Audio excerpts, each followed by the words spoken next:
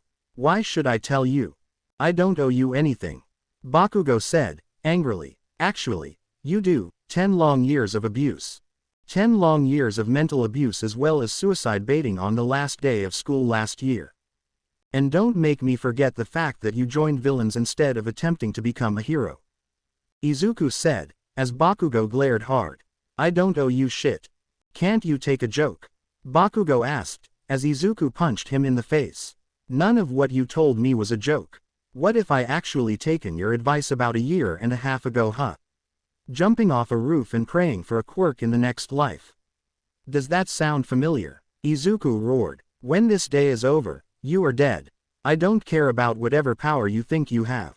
You will always just be a quirkless, little Deku," Bakugo said, walking away. Izuku stared at the boy's back as he walked away with a bruised ego. Pulling up his phone, he made sure to call Aizawa about this conversation he'd had. He really needed to know how Bakugo got inside the provisional licensing exam. Because as of right now, he was still registered as a villain to the entirety of Japan as a whole. And he shouldn't be capable of entering any other hero schools because of that.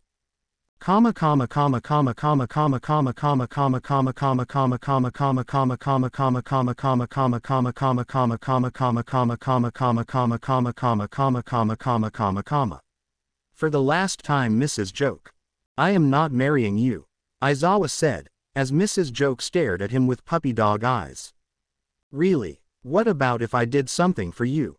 She asked, as Aizawa sighed in exasperation. He was suddenly interrupted by a phone call. This is Aizawa Shota, what can I do for you? Aizawa asked, as he heard Izuku's angered voice. What do you mean he's in the provisional licensing exams? Aizawa asked, alarmed. Alright, I will talk to the proctor soon enough, Aizawa said, before hanging up his phone. What was that about? And why are you looking like you seen a ghost? Joke asked, as she looked concerned. Bakugo Katsuki is in the provisional licensing exams. He was last seen with the League of Villains, and he should be treated as such, Aizawa said, as Joke just stared at him. What are you talking about? He was supposed to be on the list for the provisional licensing exams, Joke said, as Aizawa glared in her direction. What? He asked, as Joke explained everything. Whilst Aizawa was having his issues with Joke and her explanation, Izuku was keeping an eye on Bakugo from afar. There was no way he'd be getting a provisional license from the HPSC, he was already branded a villain. Especially after the news report about his mother being missing. Not only that, but they apparently found ashes that held traces of her DNA. And they weren't normal ashes, they were ashes that had faint traces of nitroglycerin-like sweat in them. So in order to protect the people of this exam, Izuku made sure to keep a very close eye on the boy to make sure he doesn't kill someone else. Once the second part of the licensing exam began, Izuku went off and started to rescue the people trapped in rubble. He was thanking everything about Whitebeard's teaching through observation hockey on the next level.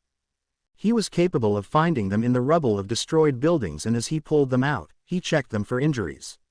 Once he patched the ones he could help a lot for, he brought them to the tent where all the heroes and heroines who were healers were located before heading out to get more.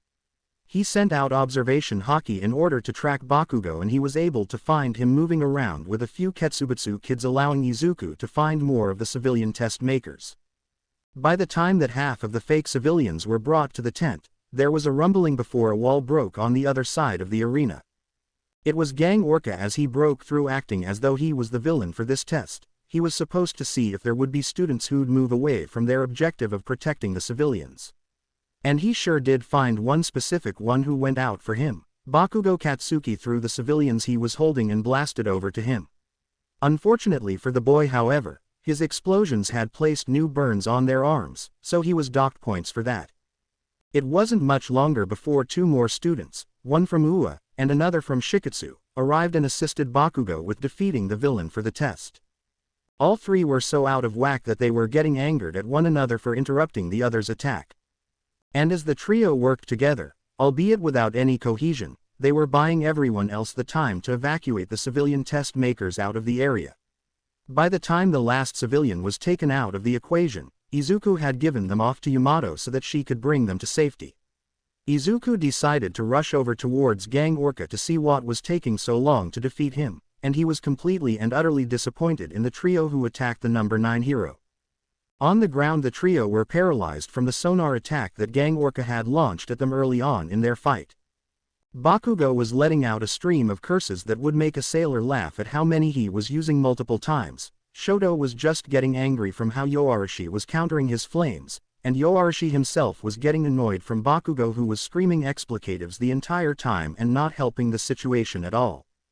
Jumping into the fray, he launched a kick towards Gang Orca, who could only block the attack because of his own sonar passive ability. When Izuku's kick landed on the gauntlets he wore, they broke to pieces whilst also creating micro-fractures within his arms as he shook them. "Damn, didn't think that one of you Ua students would damage my arms that much," Gang Orca stated as he shook his arms. "Well, I need to make sure that you don't defeat them too fast," Izuku said, using Conqueror's Haki immediately. And for everyone present, they could only see a small shockwave come from Izuku's body as most of Gang Orca's men fell to the ground unconscious. Looking around himself as the power of Izuku's glare had seemingly glanced off of his body, he turned back to Izuku with a confused expression. "Was that supposed to hurt me or something?" he asked, pouring water over his face and head. "No, that was to get the small fry out of our fight. That will need to wait for another day," Izuku said, as an alarm blared to life. "The provisional licensing exams are done. Please return to your specific schools and wait for the results. Make sure to use the restroom and get a drink since it will take a while," the proctor of the exams called out. "Well, damn, I guess I wouldn't be able to fight you anymore today. Well, here's to say that you can join my agency when it's time for your work studies," Gang Orca said, with a bow before leaving. "It was nice to meet you, Gang Orca sir," Izuku said, with a wave. "See you later, Midoriya-kun. And I hope to see a hero like you make their waves through the ranks later on in life," Gang Orca stated as he disappeared through the hole he'd made. As the students from all the other schools in the area rested up for the results, Izuku made sure to keep an eye on Bakugo. He didn't know what the young man was doing by being here exactly, and Aizawa never really gave him a reason as to why the boy was at this provisional licensing exam in the first place. He was about to exit the building and onto the field when he felt his phone vibrate in his pocket. Picking it up and looking at the message, he glared at the screen as if it took his lunch back in middle school. Putting the phone away to see what his score was on the overall exam, he watched as the proctor stated that their names will be given a ranking on how well they did. And looking at his name, he found it to be in the top 10 of the students who passed the exams and got their provisional hero license. Looking further down the list, he found that Bakugo had gotten in, albeit barely passing the exam. He was near the bottom, around 56th place. Meanwhile, Izuku was around the top 5 at 4th place. Needless to say, Izuku could hear Bakugo fuming in the background as he growled to himself about how he was supposed to win this stupid test. When he left the building, Izuku found himself and his class getting on the bus to head back to Ua. He was looking at his phone again as he stared at the specific message that Aizawa had given him at the moment. And he seriously couldn't believe his eyes when he read it over and over again, hoping and praying that it wouldn't be saying what he thought it was. Especially considering the evidence they had on hand for Mitsuki Bakugo's death, especially because of the ashes that had nitroglycerin inside. The message read as follows. Midoriya-kun, I don't know how to explicitly tell you this. But I will just be blunt on this endeavor with you, considering your past with Bakugo.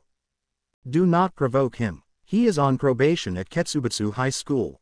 And I have a feeling that he is using the fact that he is a villain to use their rehabilitation abilities within their school to become a hero. But that's not all. Apparently there is a group of quirk supremacists who are assisting his rise to heroism.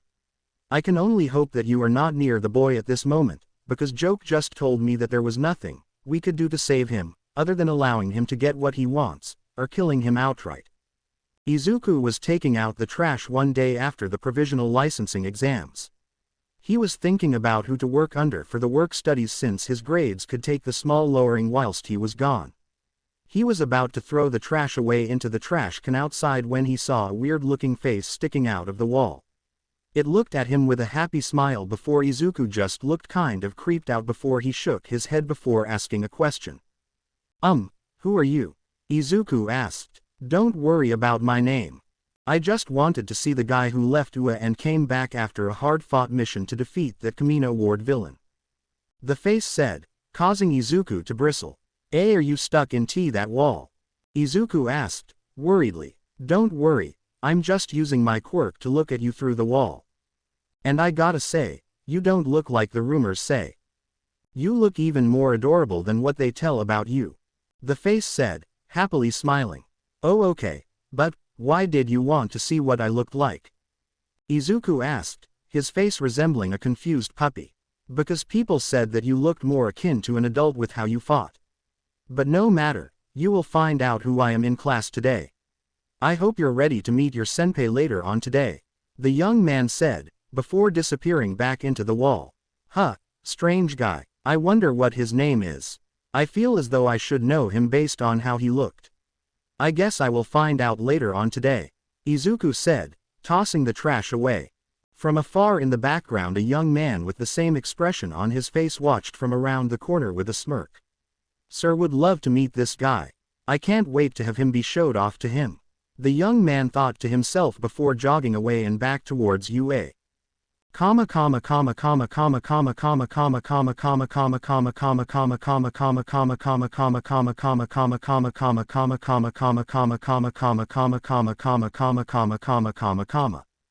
next day the students of Class 1A were settled into their classroom as they thought about what the Foundational Heroics class will be about this time. And they weren't disappointed when Aizawa had entered the classroom as he spoke to them about how they were about to begin their work studies this year. Not to mention how they were getting this early considering the fact that they don't usually give first-year students provisional licenses until their second year. But he then introduced them to the fact that their work studies will be taking place for however long the hero they intern with will wish. They would need to take part in any action that the agency decides to complete, meaning they will get the experience that real heroes get on the field. With that all said and done, these three will tell you all what the work studies are like. You three can come in now. Aizawa called out, before hiding himself behind his desk. As soon as those words were uttered, the door opened to reveal the young man that Izuku saw the face of the other day. Followed by a girl with light blue-colored hair as well as blue eyes, and a young man who was taller than her who had indigo-colored hair and dark eyes as he looked timid. He was so thrown off by their looks that he looked to Yamato to gauge if they were really strong or not. She gave him a nod of approval as he sighed in relief as to how strong they were as a whole, and he heard the trio talk. Well, I already met one of you yesterday when they were taking out the trash. But my name is Tagata Mirio. And I am the hero Lemillion. The blonde boy with a cowlick called out happily. My name is Hato Najire. And my hero name is Najire-chan. Nice to meet you all. I would ask you all about your quirks as well as who you are, but we're on a timetable. The girl, Najire, said. It was silent for a bit before the last one. The indigo-haired young man just looked at the class before hiding behind Mirio as he mumbled his name. Amajiki Tamaki, and I am the hero Sunniator. Nice to meet you. Can I please go home now? He both introduced and questioned. Denied. Mirio called out happily. He's so timid. The entire class called out the young man, Tamaki's antics. All right class, these are the big three of UA. We are going to have a small battle outside in Gym Gamma, now get your hero suits on and meet them out there. Aizawa said, leading the trio out the doors. Within minutes the class had followed suit, wondering how their day would possibly get better or worse with time. Although they never noticed nor heard the cackling coming from Principal Nezu's office as he watched them with their confident grins on their faces.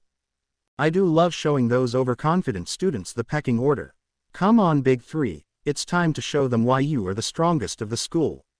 Nezu said, cackling as he tipped his tea onto the floor. As the entirety of Class 1A left the area to begin their battle against one of the big three students of UA.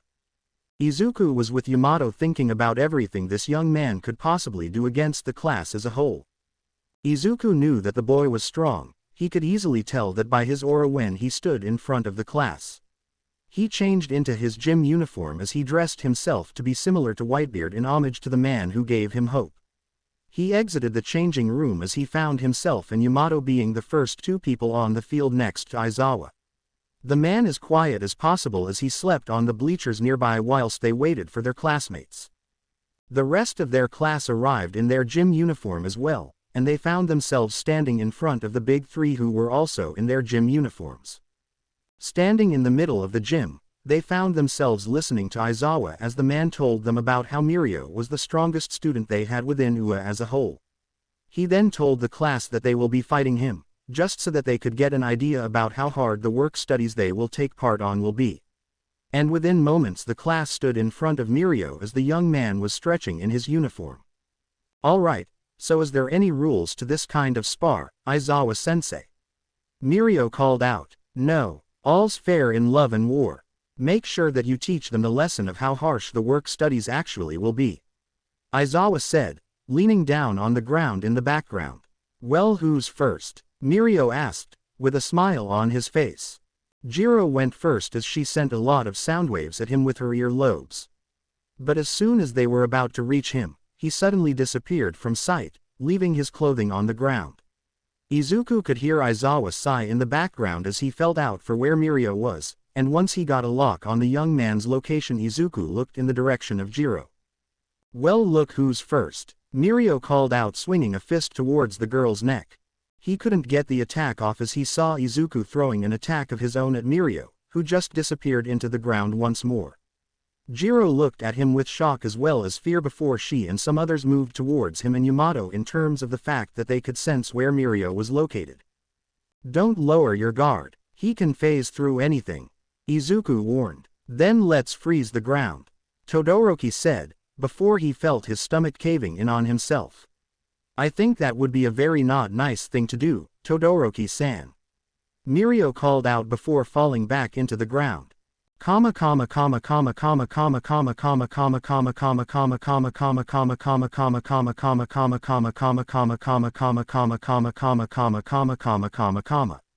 "15 minutes of fighting later, the only people still standing in the middle of the training field were Izuku and Yamato.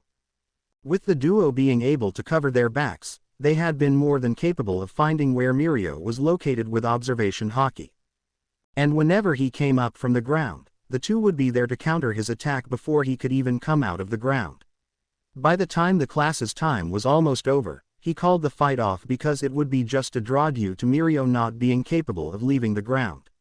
And Izuku and Yamato being incapable of stopping the young man unless he ran out of breath. As you all could see, Midoriya and Yamato were the only ones who were prepared enough to fight Mirio. Can any of you all tell me why this is? Aizawa asked. Because they have some kind of ability to sense him? Yaoyorozu questioned. Is this true? Aizawa asked. Yes, in the world where Yamato originally came from, we learned an ability to sense where one could be located. No matter if they hide their presence or if they are just that good at sneaking around. It's called observation haki, and it can allow you to see who and what is attacking you before it even happens.